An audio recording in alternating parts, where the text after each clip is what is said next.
Hi friends, welcome back to biryani పొట్లం cooking channel. ఈరోజైతే చాలా సింపుల్ రెసిపీతో మీ ముందుకు వచ్చానండి.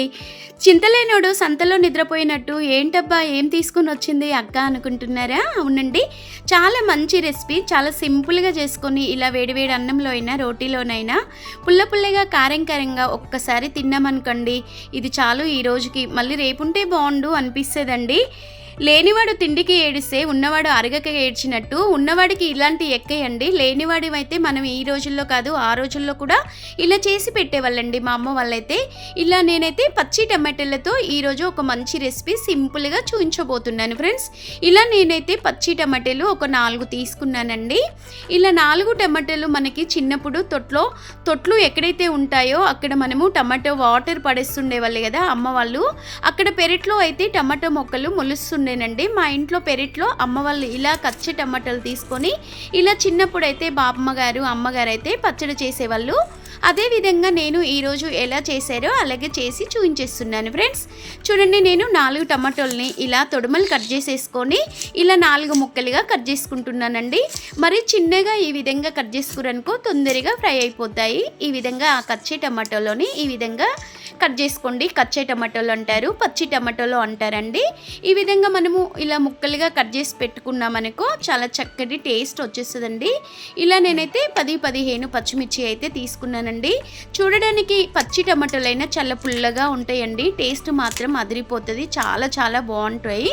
రుచి అయితే ఇంకా మనం చెప్పనక్కర్లేదండి. తింటే కానీ అప్పుడు అబ్బా ఇంత బాగుందా అనుకుంటాం. ఎలా తయారు చేయాలో చూసేయండి.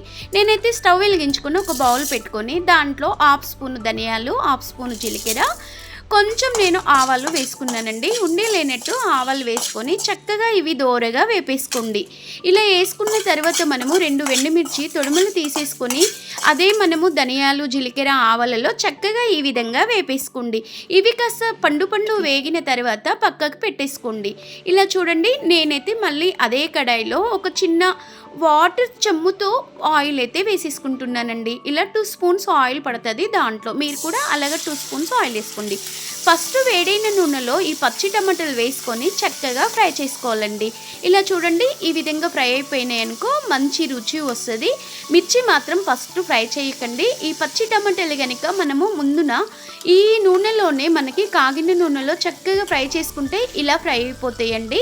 ఈ విధంగా ఫ్రై అయిపోయిన టమాటాలలో మనము కట్ చేసి పెట్టిన పచ్చిమిర్చి ముక్కలు ఉంటాయి కదా, ఇలా మనము హాఫ్గా ఇలా జరుపుకొని ఒక సైడ్ పక్కకు పెట్టేసుకోవాలండి. అదే కడాయిలో అదే వేడి నూనెలో టమాటాలో పక్కకి మనం అడ్డంలో చుంచి పెట్టుకున్న పచ్చిమిర్చి వేసుకొని అలాగే ఒక కట్ట కొత్తిమీర కూడా నీట్గా కడిగి పెట్టి ఇలా శుభ్రంగా కడిగి దీంట్లోనే వేసుకొని చక్కగా మిర్చి కొత్తిమీర వెల్లుల్లి రిబ్బలు ఈ విధంగా వేపేసుకోవాలండి. ఇలా చూడండి చక్కగా ఫ్రై అయిపోతాయి. మనకి టమాటో ఫ్రై అయింది కనుక దాన్ని ఏమీ ముట్టుకోకుండా ఓన్లీ గ్రీన్ చిల్లీనే ఇలా ఫ్రై చేసుకోండి. మనకి రుచికి సరిపడే సాల్ట్ వేసుకొని ముందుగా ధనియాలు జీలకర్ర ఆవాలు ఎండుమిర్చి వేపి చల్లారిన తర్వాత ఈ మిర్చిలో అలాగే వేసేసుకొని అంతా కలిసేలా చక్కగా ఈ విధంగా వేపేసుకోండి. మనము పొడి చేసి వేయకూడదండి. ఒక్కసారి నా స్టైల్లో మా అమ్మగారి స్టైల్లో చేశారనుకో టేస్ట్ మాత్రం ఆహా అనవలసిందే. ఈరోజు తిన్న వాళ్ళు పదే కావాలని అడిగి చేయించుకొని తింటారు, అంత బాగుంటుందండి. మాటల్లో కాదు ఫ్రెండ్స్, మీరు ఒక్కసారి ఇలా చేసుకొని తినండి. రుచి బాగలేకుంటే కామెంట్ రూపంలో తెలియచేయండి. ఖాళీ జారు తీసుకొని చల్లారినాక కచ్చి టమాటాలని మనము గ్రీన్ మిర్చి ఫ్రై అయిపోయాయి కదా, ఇలా పచ్చి టమాటాలో పేస్టును మనము మిక్సీ జారులో వేసుకోవాలండి. రోలు అందుబాటులో ఉంటే మీరు రోట్లో వేసుకోండి. ఇలా చూడండి, నేను మిక్సీ జారులో చక్కగా ఈ విధంగా మెత్తగా గ్రైండర్ చేసుకున్నాను. మనము అదే కింద కడాయిలో పెట్టేసుకొని స్టవ్ వెలిగించుకొని మరొక 2 స్పూన్ల ఆయిల్ వేసుకోవాలి. దీనితో పాటు మనము జీలకర్ర ఆవాలు వెల్లుల్లి రిబ్బలు ఎండుమిర్చి ఇలా 4 కలిపేసి ఒకేసారి వేసేసుకోండి. కాస్త నూనె గోరువెచ్చగా అయినప్పుడు వేసుకోండి. బాగా కాగకుండా వేసుకుంటే మంచి స్మెల్ మంచి ఫ్లేవరు రుచి నోటిగా ఉంటుంది. ఇలా చూడండి, నీట్గా కడిగి పెట్టిన 2 కరివేపాకు లెబ్బలు కూడా వేసేసుకోండి. ఇలా చూడండి చక్కగా చిటపటలు ఆడుతూ ఉన్నాయి అనుకున్నప్పుడు కొంచెం ఇంగుమ పొడి మాత్రం వేసుకోండి. టేస్ట్ మాత్రం చాలా బాగుంటుంది, నోటికి కమ్మగా ఉంటుంది. వేడి అన్నంలో అయినా రోటీలో అయినా దోశలో ఇడ్లీలో అయినా లేదంటే ఉప్మాలో అయినా పెరుగన్నం పక్కకైనా సూపర్ టేస్ట్ ఫ్రెండ్స్. మరి వేడి పోపుని మనము పచ్చి టమాటాల పచ్చడిలో వేసేసుకొని సన్నగా తరిగిన పొడుగుల్లో కట్ చేసి పెట్టిన ఉల్లిపాయ ముక్కల్ని మనం ఈ విధంగా వేసేసుకోవాలి.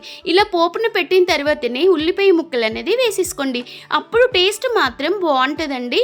చెప్పడం కాదు, ఈ విధంగా మా అమ్మగారు చేసేవాళ్ళు, మా అమ్మగారు చేసేవాళ్ళు, మా పెద్దమ్మ వాళ్ళు చేసేవాళ్ళు. అదేవిధంగా నేను చేస్తాను, అత్తయ్య గారు కూడా ఈ విధంగా చేసేస్తారు.